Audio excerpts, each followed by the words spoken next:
បទពិសោធន៍ជីវិត12ចំណុចនេះបើមិនបានស្ដាប់ប្រយ័ត្នស្ដាយក្រោយជាពិសេសចំណុចទី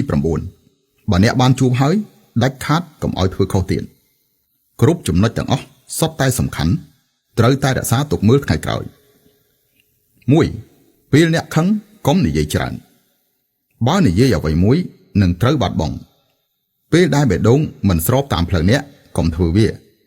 អ្វីគ្រប់យ៉ាងដែលអ្នកធ្វើនឹងបរាជ័យ 2. បើសិនជាអ្នកត្រូវអ្នកមិនចាំបាច់បញ្ចេញកំហឹងបើសិនជាអ្នកខុសអ្នកគ្មានសិទ្ធិទៅបញ្ចេញកំហឹង 3. មនុស្សខ្លាំងមិនចូលចិត្តនៅជាមួយមនុស្សទន់ខ្សោយទេមានពេលខ្លះមានមនុស្សមួយចំនួនមើលទៅគេមិនខ្វល់ជាមួយនឹងអ្នកសូម្បីតែបន្តិចដាច់ខាតអ្នកកុំទៅអួតក្អេងក្អាងដាក់គេតាមពិតដោយសារអ្នកគ្មានអ្វីសំខាន់បន្តិចឡើយចំពោះពួកគេ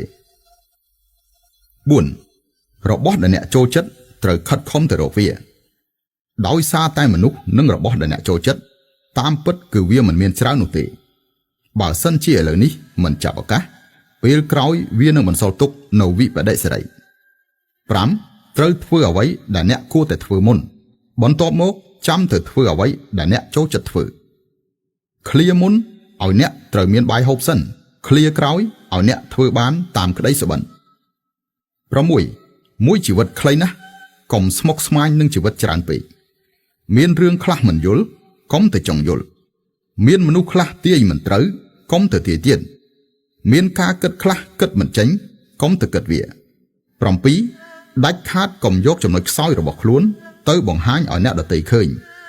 ដាច់ខាតកុំយកភាពអាម៉ាស់របស់ខ្លួនទៅនិយាយឲ្យគេស្ដាប់ដោយសារតែតាមពិតគ្មាននរណាម្នាក់មានអារម្មណ៍ថាអ្នកគួរឲ្យអាណិតនោះទេមានតែគេមានអារម្មណ៍ថាអ្នកជាមនុស្សអត់បានការសមត្ថភាពនៃការស្ម័គ្រចិត្តរបស់មនុស្សម្នាក់កាន់តែខ្លាំងទើបរឹតតែអាចខិតចូលចិត្តទៅនឹងសុភមង្គល 8. នៅពេលដែលអ្នកប្រញាប់ប្រញាល់ពន្យល់ខ្លួនឯងពេករំលឹកខ្លួនឯងឲ្យយឺត10វិនាទីប្រហែលជា10វិនាទីក្រោយអ្នកអាចនឹងដឹងថា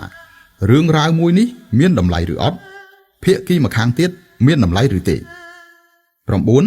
ឆាវអាក្រក់ប៉ុណ្ណាក៏នៅតែមានមិត្តយល់ចិត្តលាវប៉ៃល្អប៉ុណ្ណាក៏នៅតែមានសត្រូវដែរ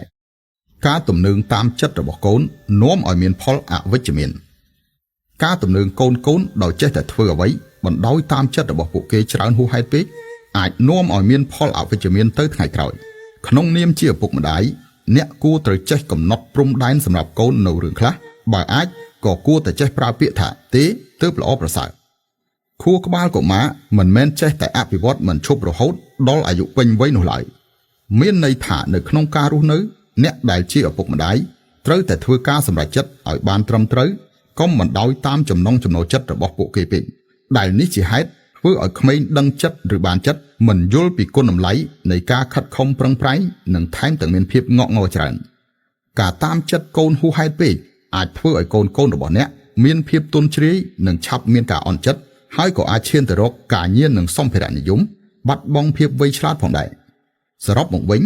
ការទំនើងតាមចិត្តរបស់កូនមិនបង្រៀនឲ្យកូនចេះដឹងពីអ្វីខុសឬត្រូវនោះទេថែមទាំងធ្វើឲ្យកូនមានភាពអាក់ខានដល់ការលូតលាស់ទាំងផ្នែកបុគ្គលិកលក្ខណៈនិងភាពជាម្ចាស់ការលើខ្លួនឯងព្រមទាំងមានភាពប្រឹងមាំនិងទំនួលខុសត្រូវនៅពេលពេញវ័យ